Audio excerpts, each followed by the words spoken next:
Hello, friends. Mark Holmes here with my buddy Cowboy Joe Boo, and as always, thank you guys for watching, commenting, subscribing, and being part of the Joe Boo Sports Report. Without you guys, this literally does not work.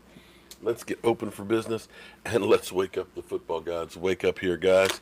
So here we are, and it is Tuesday, not on a regular week Tuesday. This week is a short week because, well, we play on Thursday night. And the team should be getting ready to play that game. And today would be your typical Friday practice. Tomorrow's a travel day. And of course, Thursday night's the game. I won't be here at the man cave. I'm actually going down to help my mother in law or my in laws because we're going to basically make them a bedroom downstairs, and I've got to convert a bathtub into a shower and stuff because she's having knee joint replacement surgery. I wish I could. My knee is so screwed up, but I'm too young, as they put it, to get it done. But be that as it may, got to give a shout out to some people this morning. Justin, our Texas Sports Roundup friend, has a terminal illness.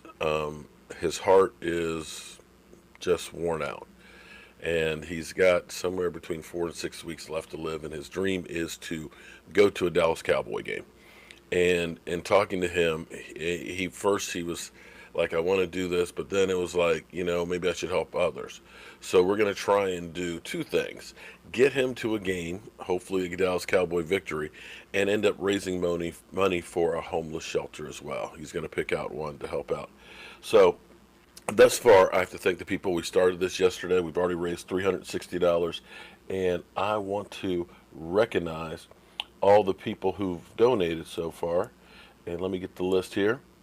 James Ward, thank you very much. Jason Yamir, uh, Jacob Ellis, Anonymous, Joshua Brown, Randy Sykes, Austin Klein. Man, Austin, I know you were always out skiing there, buddy. Uh, Richard Rigg, Kevin Stevens. Man, $100 one. Wow, that's huge. Jillian Principal, Gabriel Vasquez, Matt McGuire, Junebug, and of course myself. What I'm working on, I actually have ordered some shot glasses. Joe Boo Spread the Mojo shot glasses.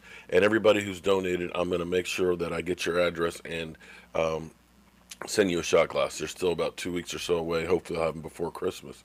But, this is the motto of this channel, and that is spreading the mojo and looking out for others. So shout out to everybody who's done that. And if you want to, please, a $5 donation, anything will help out our buddy. So on to our Dallas Cowboys.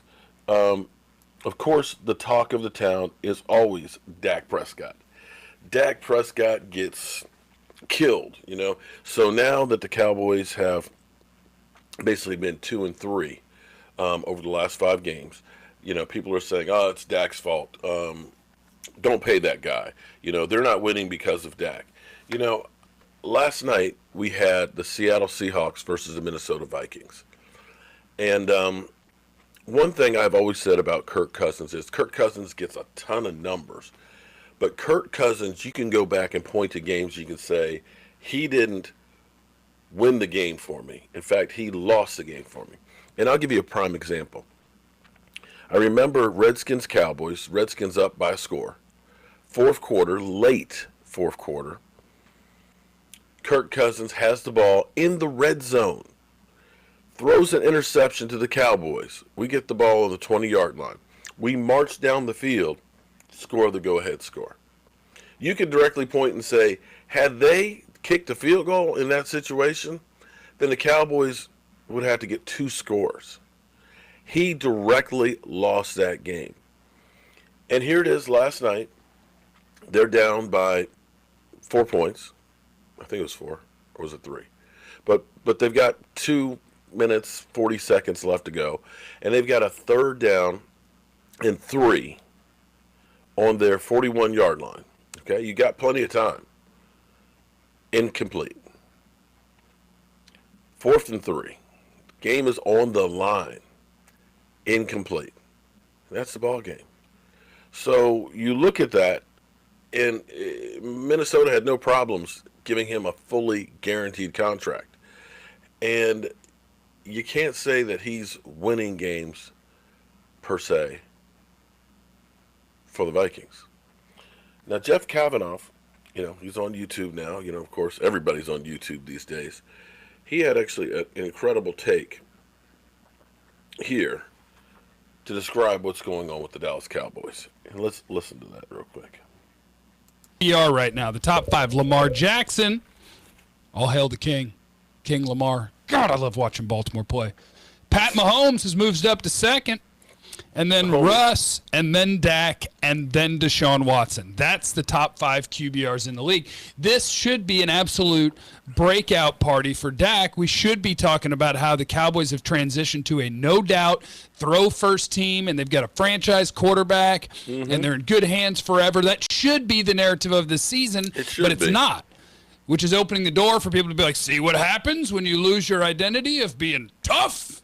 You're not running the ball. You're not tough. So now we have to look at it and be like, oh, you throw it first now, and now you're 6-6. Now your team's bad. You should have gave it to Zeke more. Well, let's talk about what's actually happening this year. What's happening this year, the biggest problem that the Dallas Cowboys have, the thing that is 100% ruining everything for Dak, is the fact that they can't force a turnover to save their lives, and probably even more than that, they have the worst special teams in the league. Now, because of that, bad punting, bad kick coverage, bad punt coverage, bad field goal kicking, everything. Special teams are terrible. So what does that mean? Well, it means that the Dallas Cowboys, I went over to, I believe I got this at Football Outsiders. The Dallas Cowboys have the worst average starting field position in the entire league. Worst. On average, where they start with the ball, the worst in the league. The teams that are the best in the league, you guessed it, the teams with good defenses. The New England Patriots, the San Francisco 49ers, they start with the best field position. The Cowboys are dead last. Now, you start there. Then you go down to, okay, how often do you take the ball away? Obviously, you're bad at kick returns, you're bad at punt returns, you're bad at kick coverage, punt coverage, you miss a bunch of field goals. 4th fewest takeaways in the league, worst starting field position in the league. So, what's going on with the offense? Well, the offense is fine. Better than fine. Great, even. The offense, when you go to yards per drive, 2nd in the league, behind only the Baltimore Ravens. So when you get the ball, how far do you move? Cowboys are 2nd in the league. 2nd best offense in the league. What about points per drive? They're 4th in the league in points per drive. So even though they have to go further than everybody else. Top 5 offense. Top 4 for sure. But somewhere in that top 4 is where your offense ranks in terms of what you do with the ball once you get it. And you're doing that despite the worst starting field position in the league and the worst kicker in the league. The offense is very good. It's very good. You keep giving the ball back to people because your kicker can't make a field goal, so now they got a short field and they score points. Then you let up a big punt return. Then you miss another field goal. It's the story of the Cowboys season, is that everything in the world is conspiring to convince people that Dak Prescott's not the truth. Dak is the truth. Top 5 in QBR. 2nd most in yards per drive in the league. The one that's insane is 4th most points per drive in the league, considering that your starting field position is like 10 or 12 yards behind some other teams. I got to go 10 yards further, 12 yards further on average to get in field goal range. I got to go 10 yards further, 12 yards further on average to go score a touchdown. And yet you're getting the 4th most points per drive. Dak Prescott is killing it. He is awesome. This offense is very good. And their starting field position, their special teams, their inability to turn over the ball are convincing people that, oh, no, this whole throwing the ball thing isn't working for the Cowboys. Yeah. This is bad. No. Everything else on the team is ruining it for Dak. And that's the truth. And I'm not trying to make excuses for Dak. Dak makes bad plays just like everybody, too. The offense has done their share of scoring. When you think the fact that the Cowboys pretty much, if they don't score 30 points, we're not winning games anymore. That's ridiculous, because you think that the average points per game for an NFL team is in the 20s. But the Cowboys have to score 30 or more, it seems, to win. So we've got to look at this defense getting some takeaways. I just still am mystified. I mean, you seem like you sometimes just have an interception just happen. It seems like teams would just fumble. It seems like just because of odds, you should be able to get a takeaway. But 4 games in a row, you have not gotten a takeaway, not one? That's ridiculous. And you got 4 interceptions on the season. 4 on the season. If we don't find a way to get the ball, if we don't find a way to get some better field position, then, well, yeah, it's over. But if those two things could just turn around just a little bit with the offense, the way that they are moving the ball, this team can do some damage. I hope we can get it turned around. I pray we do, but we'll see. But again, thank everybody for supporting our buddy Justin there, and trying to look out and make the last bit of time for him enjoyable. I'm gonna be on the road later on today. I got to go put a hot water heater on, and I got to go down the way, so I'll be in and out. But we definitely will be talking about the Dallas Cowboys. But as always, friends, I want to thank you all for watching, commenting, subscribing, and being part of the Joe Boo Sports Report. I'll see you guys soon.